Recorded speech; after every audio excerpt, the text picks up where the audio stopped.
Isulat sa dahon ng laurel ang inyong kahilingan. Halimbawa ay gusto nyo kaagad-agad na magkaroon ka ng 1,000,000. Isulat nyo sa likod nito ay 168 at ihanda ang kulay berde na kandila. Ang berde ay sumisimbolo ng pera, kaya mainam yan ang kulay na ating gagamitin. Dahil ang ating kahilingan ay may kaugnayan tungkol sa usapin ng pera.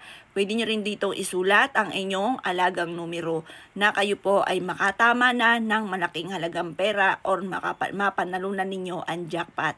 Pwede nyo rin pong i-wish po dito sa ating dahon ng laurel ang inyo pong ninanais na magkaayos kayo ng inyong karelasyon or kaya po ay sa inyong negosyo ay magkaroon ka araw-araw na malaking benta.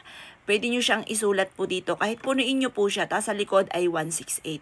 Kasi ang 168 ay lucky number na nag-a-attract ito ng swerte at nagtataboy ng kamalasan. Ito po ang ating isusulat ay 1,000,000. Halimbawa, may pagkakautang ka. Makakabait na ako sa lahat ng aking mga pagkakautang at hindi na muli ako mangungutang pa. Pwedeng isulat, pwedeng ibulong ang lahat ng mga wishes. At pagkatapos ay ito po ay atin ang susunugin. Ang gagawin nyo lamang habang po ito'y nasusunog, paulit-ulit ka na nagwi-wish na kiniklaim ko na ang swerte, maraming pera ang darating sa akin, kailanman na hindi na ako mamumblema sa pera. Lahat ng aking mga pinapangarap ay matutupad, magkakaroon na kaagad ako ng 1,000,000.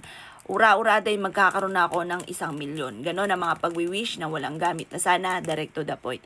Pagtapos na po kayo mag-wish mga bossing ko, eto pong pinag-abuhan po natin, hayaan nyo lamang mapawid po yan ng hangin kasi panawagan po yan para matupad kaagad ko ano man yung mga winish po ninyo sa dahon ng laurel.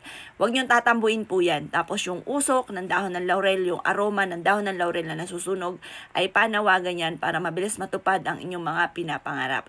Yan po mga bossing ko ay mabisang protection din dahil ang dahon ng laurel ay isa sa mga subok na nagtataboy ng mga kamalasan at humahatak ng swerte.